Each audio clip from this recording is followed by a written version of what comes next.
In this recording, we're going to learn some key components of quadratic functions. This would be an example of a quadratic function right here, and its corresponding graph looks like this, and we've looked at that. It's called a parabola. And so we're going to get a little vocab. We're going to start to get a little more specific about how some of the points have names, and they tell us particular things about the graph. So, as it says here at the beginning, we have a quadratic function represented three different ways, and that's a big concept in algebra, is different representations and their connections. So we have a quadratic function, which is written as an equation, a table of values, which is right here, which we're about to complete, and then a graph, which you obviously can see there.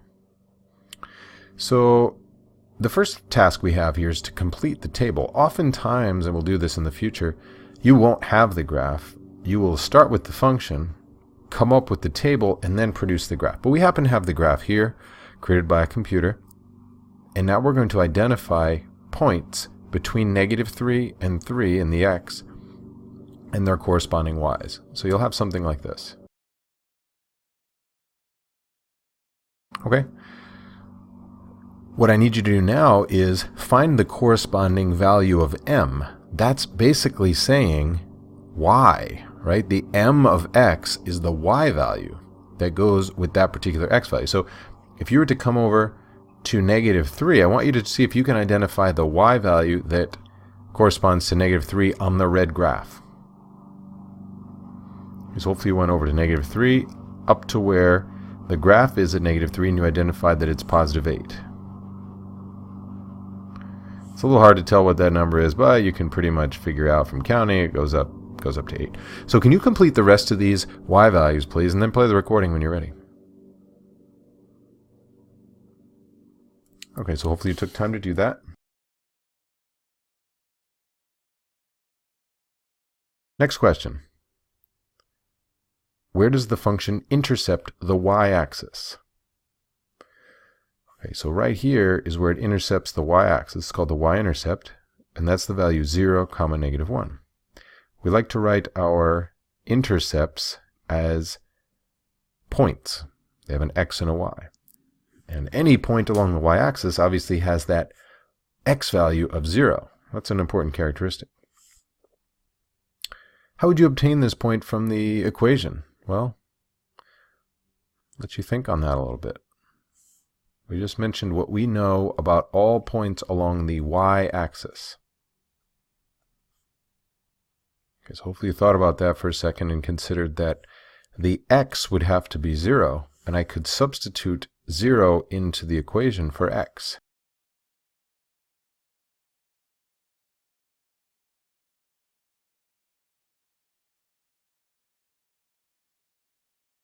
Okay, like we said here, if you substitute 0 in, we can say this two ways. We can call it m of 0, that's function notation, or we can say y equals.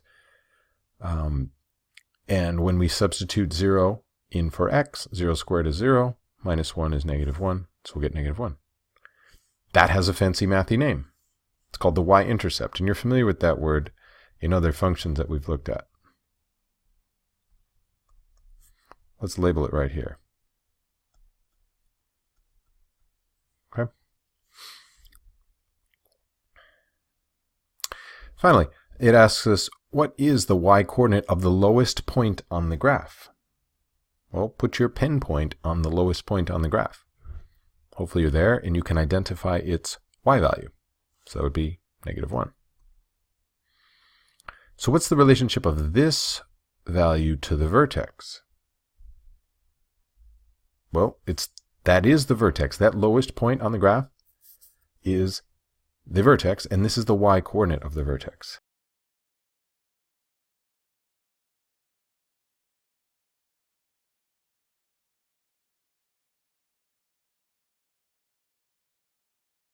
And where does this function intercept the x-axis? Well, I'd like you to put your finger on one of the places where it crosses the x-axis.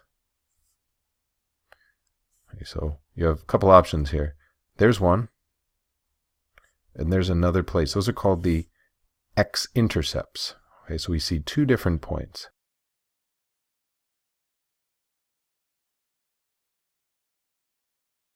Okay, so those are the x-intercepts.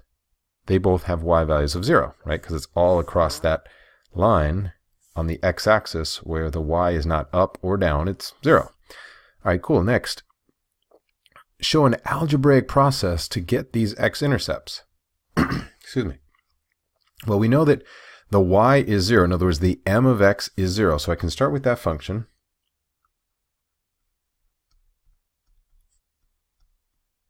And in place of m of x, I can substitute 0 because I know that the y value is going to come out 0. Now I can just do a little math to get x by itself. If this were just x minus 1, you would know what to do to get x by itself. You'd add 1, right? So I'll just try to make a little space over here. So that's going to be 1 equals x squared. Now, we don't have x solved for yet, but we can undo the square with a square root. Okay, square and square root are inverse functions.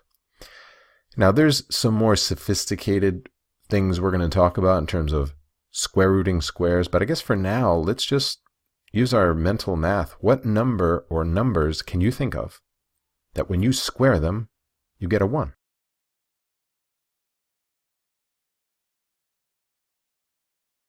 That's what we're asking. And hopefully you realized 1 squared is 1. Well, there's also another number. It's negative 1, because negative times a negative is a positive, and that is the solution set. So, okay, where are these numbers going? Well, those are the x's that are going to give us y's of 0, right? So we just made a connection between what we saw in the graph and what we can figure out algebraically from the function equation. Finally, let's connect to our other representation, the table. If you were to look up 0 on the table in the y's, would we see our x-intercepts? Yes, we would. Right there and right there. So we're making connections between all of those three representations. And finally, it's asked, look at the table. Is there a point where the where the values for m of x begin to repeat? Well, let's look at the table and see if we see something like that. So the y values 8, 3, 0, negative 1, and then it turns over. So right there, that's where we see repetition. That has a special name. That's called the vertex or turning point.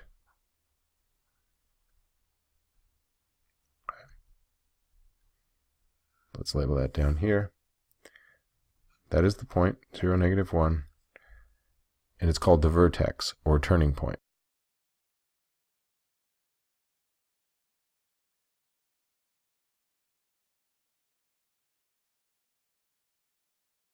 So now that we've kind of explained a bunch of things here, let's see if you can take this second example and just do it on your own. You've got 3 different representations, table, equation, and graph, all of the same quadratic function.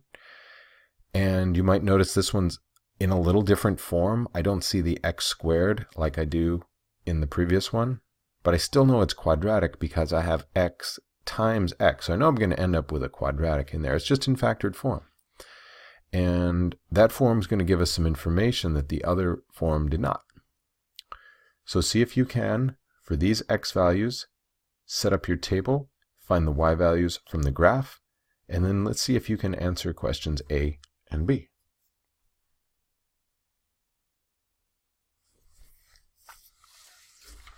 Okay, so hopefully you took time, you paused, you worked that out on your own. If not, please do that now.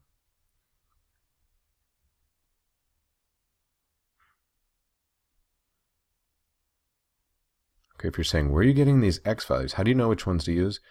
You could use any x values in theory, but this is saying for x values that are greater than or equal to -2 and less than or equal to 4. So it's specifically establishing a domain for my table. I get these values. So for -2, I'll just show you where I'm seeing the first one in case it's unclear. -2, I go over, I say what is the y value on the red graph when x is -2? And it's 0. So I know the y value, or f of x, f of -2 is 0.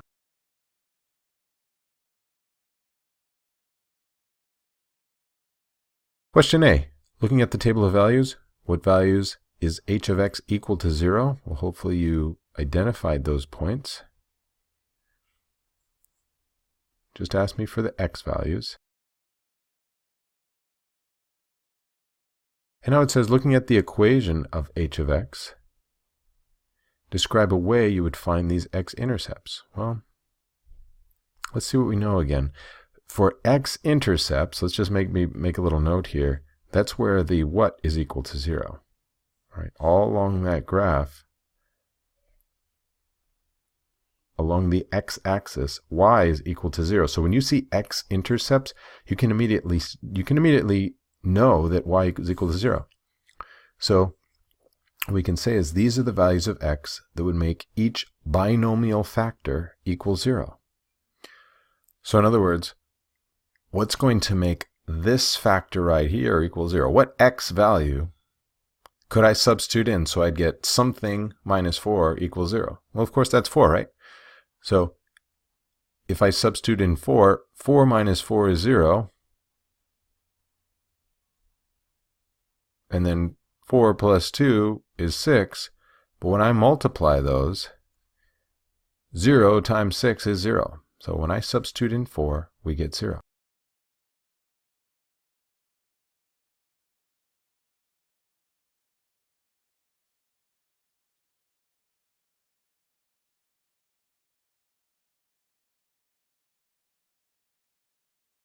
Let's try the same thing with the other number we said, -2. So if I were to sub in a -2, let's see how that works. -2 minus 4, well, we know that's -6. And then -2 plus 2, yep, that's a 0. 0 times anything, the whole thing is 0, right? So that's the effect of subbing in a -2 or a 4. Finally, the question says, describe the shape of the parabola. Okay, so we just look at this parabola. It's kind of U-shaped, and I would say it continues to spread to the left and right. Why don't you take your pen and add arrowheads to that? Continues in the left and right direction. And we'll get more language later to describe the shape.